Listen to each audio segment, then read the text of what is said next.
Hello and good evening everyone. My name is Iwan. So today I'm going to do presentation about my research paper for the semantic subject. The title of my research is A Semantic Analysis of Idiomatic Expressions in Lewis Carroll's Alice Adventures in Wonderland. So let's get started and take a look my PPT. Okay, now let's see the research objectives. So, this study has three main objectives. Objective 1, to identify idiomatic expressions found across the chapters of this novel. This step is also called corpus extraction. Objective 2, to analyze these idioms using semantic theory, including classification and metaphor mapping. The objective 3, to describe semantic change. In other words, to explain how a literal meaning slowly shifts into a figurative meaning. So let's move on to the next slides. So we're gonna talk about semantics and idioms. So let's begin with the background of this study. Okay, first, what is semantics? Semantics is the study of meaning in language. It looks at word meaning, sentence meaning, and how context shapes the way we understand things. The second, what are idioms? Idioms are fixed expressions made of more than one word, and their meaning cannot be guessed just by looking at each word. For example, the phrase lose your temper doesn't mean losing an object. It means becoming angry. So, why do idioms matter? Idioms carry cultural meaning. They also carry emotional weight in a sentence. And they show up often in everyday casual English. Okay, so this is exactly why idioms are often hard for non-native English learners. The words look simple, but the real meaning is hidden. Why did I choose Alice Adventures in Wonderland, written in 1865, as my object of analysis? There are three reasons. First, this novel is a public domain classic, and it is full of rich conversation between characters. The second, story is mostly told through dialogue. This dialogue naturally includes many idioms and informal expressions. Okay, so the third, the language in this book is playful and creative, which makes it a perfect source of data for studying idioms and how their meaning changes over time. Move to the next slide. I'm gonna talk about theoretical framework. Okay, so to support this analysis, I use three theories. The first is Yoles. I don't know how to say it properly for this name, Yoles or Yulis. But yeah, this theory explains meaning as the relationship between a sign like a word and the concept it represents. This includes word meaning, sentence meaning, and meaning based on context. The second is Fernando's idiom classification. Fernando divides idioms into three types: pure idioms, which cannot be understood from their parts at all; semi-idioms, which are partly literal and partly figurative; and literal idioms. Literal idioms where the meaning still depends on context, but stays close to the literal words. The third is Lakoff and Johnson's conceptual metaphor theory. This theory says that metaphors shape the way we think. Many idioms map one idea, called the source domain. For example, heat, onto another idea, called the target domain. For example, emotion. Okay, right now let's move to the next slide of the PPT. So we're gonna discuss about data analysis for the part 1. Let's look at our first 3 examples in here. Okay, the example 1, burning with curiosity from chapter 1.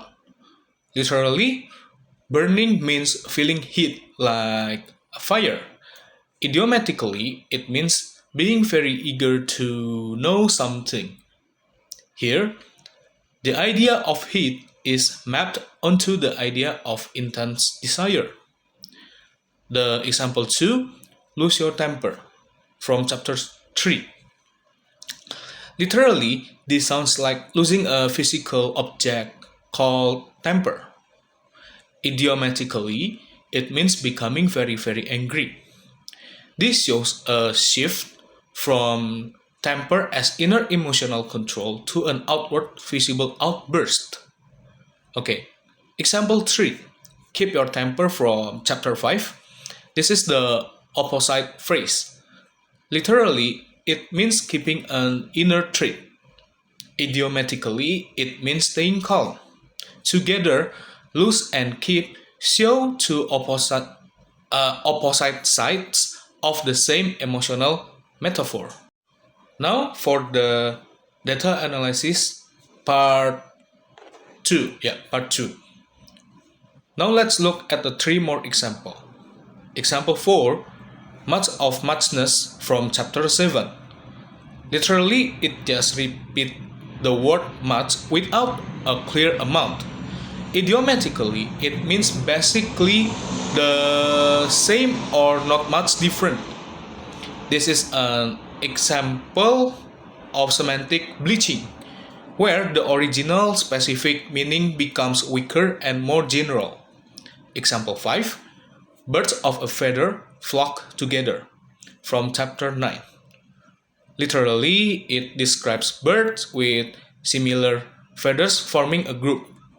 Idiomatically, it means people with similar interests tend to stick together. This shows a metaphor that maps animal behavior onto human social behavior. Example 6, pigs might fly, also from the chapter 9. Literally, this describes something physically impossible, like pigs flying. It's something impossible. Idiomatically, it expresses strong doubt, meaning that will never happen. This is a hyperbole, an exaggeration used just for emphasis. Okay, so move on to the next slide. This is the full data summary, as you can see from the table itself. This table brings together all 13 idioms found in the novel. So you may see, okay, the table that I've already made. The number like 1, 2, 3, that like the Romanian, it is the chapter, okay? That indicates from the chapter.